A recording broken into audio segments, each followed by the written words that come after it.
What's up, everyone? It's Sports King's Best, and we're back with another video. This time we're going to be doing another journey card again. Until the NBA finals are fully over, the NBA journey cards will probably be done by then, but one might pop up once a week. I don't know. We'll see what the schedule will be, but for now we're still going to be doing the journey cards until the finals are over, so this could be the last one. Let's jump right into this video. Shaquille O'Neal started out at LSU University from 1989 to 1992, averaging 21.6 points per game, 1.7 assists per game, 13.5 rebounds per game, 4.6 blocks per game, and 61% from the field. The 7-foot, 295-pound, 18-year-old Shaquille O'Neal was clearly a man amongst boys at the time.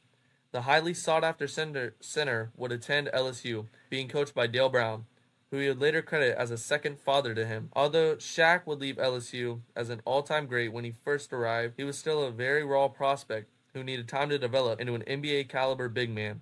He had little money, confidence, and a stuttering problem at the time, but Coach Brown would help show Shaq how good he could be on and off the court. Eventually, he would learn the flow of the game and use his size and speed to become unguardable, seeing a massive leap in his production during his sophomore season. LSU was extremely talented during Shaq's tenure, with a bucket-getting duo of him and guard Chris Jackson at the time. Even though they make the tournament every year, they would fail to make it past the Sweet 16. Shaq was a 3-time All-SEC whenever he was at LSU, 2-time SEC Player of the Year, 2-time All-American. Then Shaquille O'Neal played for the Orlando Magic from 1992 to 1996, averaging 27.2 points per game, 2.4 assists per game, 12.5 rebounds per game, 2.8 blocks per game, and 58% from the field. Shaq would be selected with the first overall pick by the Orlando Magic and would instantly dominate at the NBA level. The Big would win Rookie of the Year and inject much-needed energy and hope into an Orlando franchise that was desperate for a turnaround. He'd take a massive jump in the second season, much like in college, but this time he was averaging nearly 30 points while shooting 60% in the NBA, leading the Magic to the playoffs, but ultimately were swept by the Indiana Pacers. In the 1994-1995 season, he would win a scoring title and finish second in MVP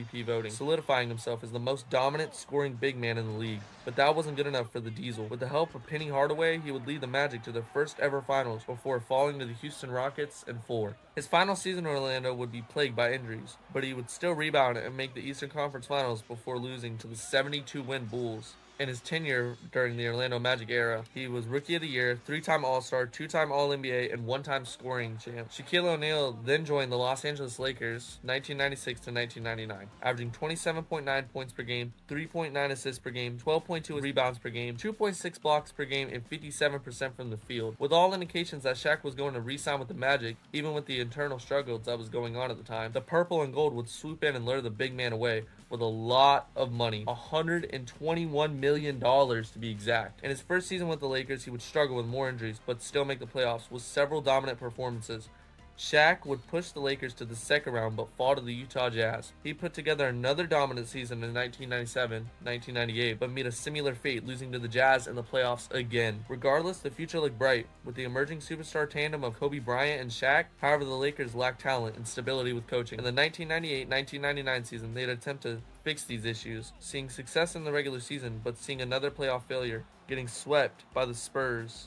The notable accolades at this time were 3-time All-NBA and All-Star. Shaq kept playing for the Los Angeles Lakers from 1999 to 2004. He was averaging 27 points per game around this time, 3.3 assists per game, 12 rebounds per game, 2.6 blocks per game, and 57% from the field. When the Lakers hired Phil Jackson, everything would change for the Diesel, who was ridiculed every year for empty stats and no rings to show for it. The next 3 seasons with Phil would have Shaq silence all doubters. He would become simply unstoppable in the triangle offense, leading the way to 3 championships in a row while taking home an MVP award in 2000. A multi-year span would see Shaq at his best, truly leaving his mark on the game of basketball. But with the ups comes downs, and for Shaq, it came from his toe. And constantly in pain for the past few years, he'd finally get surgery. At the start of the 2002-2003 season, waiting all summer to do, missing a large portion of the season, the 2003-2004 season would be highlighted by Shaq's looming contract extension. Despite the Lakers making the finals, he would feel all team decisions were made to benefit Kobe Bryant at the time instead of him, forcing the Lakers to make a choice between him or Kobe. During this tenure, he was a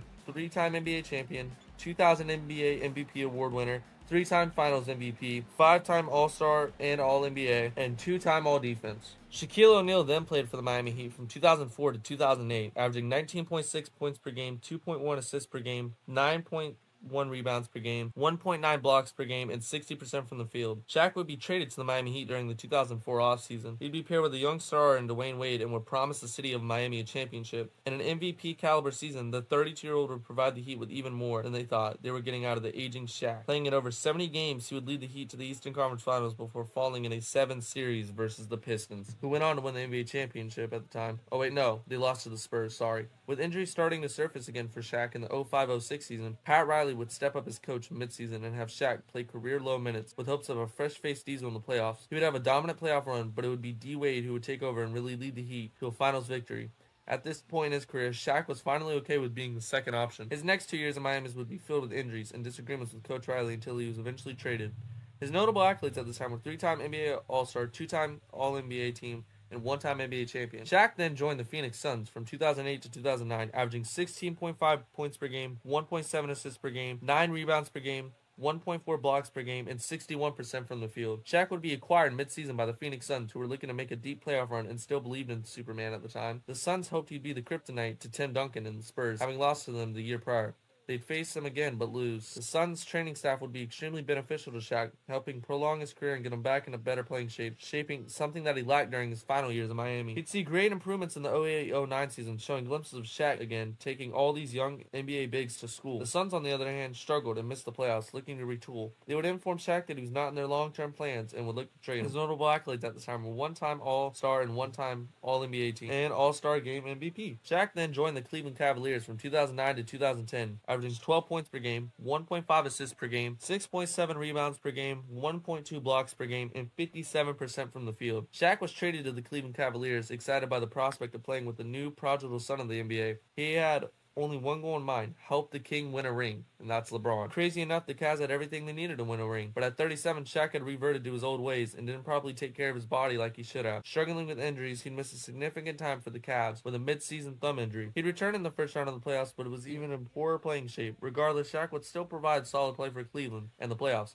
They would fall in the second round of the Boston Celtics. Shaq then joined the Boston Celtics from 2010 to 2011, averaging 9.2 points per game, 0.7 assists per game, 4.8 rebounds per game, 1.1 blocks per game, and 67% from the field. Shaq's final year would be spent ring chasing in Boston, hoping to tie Kobe in career rings, but things didn't work out that way for Big Shamrock, who is now very clearly old. He would still oddly be a key player for the Celtics, with them being a 19-3 in games where he played over 20 minutes, but his body couldn't handle lasting an 82-game season anymore, and would break down, with him only playing 37 games with the team. He would be shut down late in the season and return to a limited role in the second round of the playoffs before the Celtics were eliminated. Seeing the writing on the wall, the man once called Superman would hang it up. The most dominant big in NBA history had always unapologetically been himself no matter what. His notable accolades at this time were just none. He was a role player on the Celtics. His all-time stats were 28,596 points. Career points, 23.7 points per game. His career assists were 3,026, 2.5 assists per game. His rebounds were over 13,099 rebounds, 10.9 rebounds per game. And his career blocks were 2,732, 2.3 blocks per game.